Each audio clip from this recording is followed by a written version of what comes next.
Sir Lord Bracy mencadangkan penggabungan tanah Melayu, negeri-negeri Selat dan juga Sabah dan Sarawak. Ini kerana dia dapat melihat potensi ekonomi yang dapat dicapai apabila negeri-negeri ini disatukan. Pada tahun 1983, konsep Melayu Raya diperjuang oleh nasionalis tanah Melayu seperti Ahmad Bois Tamak dan Pak Sarman dan lain-lain. Tujuan idea mereka adalah untuk menggabungkan tanah Melayu dengan Indonesia. Namun begitu, idea ini tidak dapat dijalankan kerana Presiden Sukarno telah mengisytiharkan kemerdekaan Indonesia pada tahun 1945 tanpa melibatkan tanah Melayu. Pada tahun 1955, Tunku Abdul Rahman Putra Al-Haj telah mencadangkan idea untuk menggabungkan tanah Melayu dengan Singapura, Brunei, Sabah dan Sarawak untuk menyertai persekutuan tanah Melayu. Kemudian pada tahun 1958, Datuk Mustafa Datuk Harun telah menyatakan minatnya kepada Tunku Abdul Rahman untuk membawa Sabah bergabung dengan tanah Melayu. Pada tahun 1960 pula, Tunku Abdul Rahman telah memberitahu kepada Lord Perth bahawa dia ingin menggabungkan tanah Melayu, Sabah, Sarawak dan Brunei serta Singapura untuk menyertai Malaysia. Pada tahun 1906, majalah Al-Imam diterbitkan dengan tujuan untuk menggesa raja-raja Melayu dan orang-orang Melayu disatukan atas tujuan untuk membangunkan ekonomi dan pendidikan negara.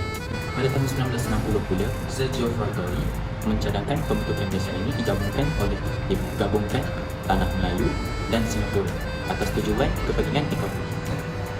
Dan idea ini dipersetujui oleh pejabat kolonial British. Pada Januari 1960, Mesyuarat Pegawai Tinggi British bersetuju untuk menggabungkan Malaysia ini dengan kadar yang segera atas tujuan keselamatan dan pertahanan.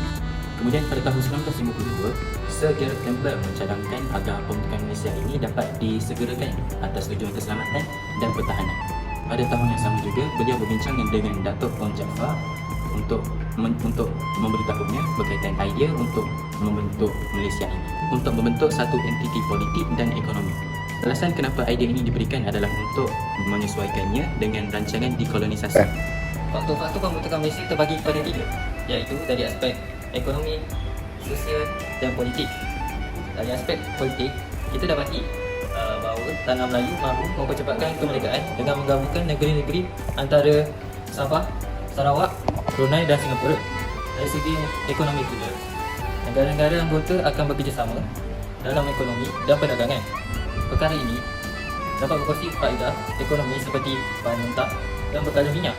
Sekaligus, dia dapat mendorong pertumbuhan ekonomi kepada negeri Sabah dan Sarawak yang mengalami keterbelakangan ekonomi. Akhir sekali, dari aspek sosial, Tunku Abdul Rahman telah menyuarakan betapa pentingnya pergabungan wilayah-wilayah Borneo seperti Sabah, Sarawak dan Brunei. Jika tanah Melayu dan Singapura sahaja bergabung, maka bilangan penduduk Melayu akan menjadi minoriti kerana bilangan penduduk Singapura mempunyai 80% yang bukan Melayu. Maka tercetuslah idea Tunku Abdul Rahman untuk menggabungkan pembentukan Malaysia dengan wilayah-wilayah Borneo. Pejuang negara ni dia mengadakan satu siri lawatan. Siri lawatan kepada tiga buah tanah jajahan iaitu Brunei, Sarawak dan Sabah. Siri ini dilaksanakan sebanyak 3 kali bagi mendapatkan kesepakatan mereka untuk membentuk sebuah negara bernama Malaysia yang kita kenal pada hari ini. Antara ahli yang terlibat ialah Tunku Abdul Rahman Putra Al-Haj, bapa kemerdekaan kita sendiri, Dr. Burhanuddin Al-Helmi dan ramai lagi.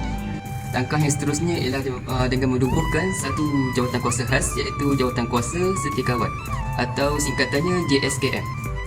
Objektif penubuhan ini adalah untuk meyakinkan penduduk Sabah dan Sarawak dan mengumpulkan pendapat-pendapat mereka mengenai rancangan pembentukan Malaysia dan menjadi satu ruang bagi perbincangan mereka mengenai pembentukan Malaysia dan menjadi satu ruang perbincangan bagi mereka Sabah dan Sarawak untuk mendapat satu kata sepakat berkaitan dengan pembentukan Malaysia.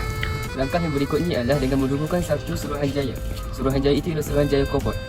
Suruhanjaya ini dipengerusikan oleh Lord Kobot dan timbalannya adalah Tun Abdul Razak. Antara ahli-ahli yang lain yang terlibat ialah Muhammad Ghazali Shafie, Sir Anthony Abel dan Wong Faulia.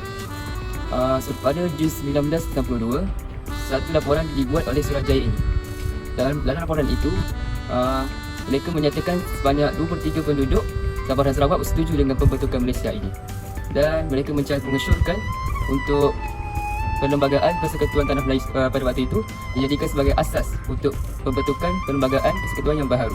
Langkah yang berikutnya adalah dengan menubuhkan satu jawatan kuasa, iaitu jawatan kuasa antara kerajaan atau singkatannya JFK atau dikenali sebagai Intergovernmental Committee yang ditubuhkan bagi merangka satu perlembagaan Sabah dan Sarawak serta merancang keperluan melindungi Sabah dan Sarawak. Seterusnya, perkara yang menjadi teras utama dalam perlembagaan ialah agama Islam menjadi agama rasmi persekutuan dan bahasa Melayu menjadi bahasa rasmi persekutuan. Manakala bagi Sabah Sarawak, dia menjadikan bahasa Inggeris sebagai bahasa rasminya. Serta sistem pendidikan dan sistem imigresen, kuasa imigresen di bawah kawalan kerajaan masing-masing. Faktor yang pertama adalah faktor politik, di mana pemimpin Parti Tindakan Rakyat PAP yang diketuai oleh Lee Kuan Yew berlaku konflik dengan Parti Perikatan berikutan kempen Malaysia yang menuntut hak sama rata antara kaum. Faktor yang kedua adalah faktor ekonomi, di mana Singapura beri betis hendak perha mengenakan faedah terhadap pinjaman sebanyak 150 juta kepada Persekutuan Malaysia. Faktor yang terakhir ialah faktor di mana masalah perkauman berlaku di Singapura. Peristiwa rusuhan kaum di Singapura berlaku disebabkan oleh kempen Malaysia yang menuntut hak sama rata antara kaum. Disebabkan rusuhan kaum ini, Tunku Abdul Rahman Putra Al-Haj tiada pilihan lain selain membuat undian untuk menyingkirkan Singapura daripada Persekutuan Malaysia. Kini, Malaysia merupakan sebuah negara yang kaya dengan adat resam dan kaum yang berbilang bangsa. Kita dapat lihat perkara ini dalam bidang politik kita, di mana pelbagai bangsa juga turut berada di dalamnya untuk membangunkan Malaysia. Oleh itu, kita sebagai anak muda Malaysia perlulah menghargai segala pengorbanan orang-orang terdahulu, kerana kita merupakan aset negara ini dan adalah menjadi tanggungjawab kita untuk membangunkan lagi negara kita untuk menjadi sebuah negara yang maju dan berjaya.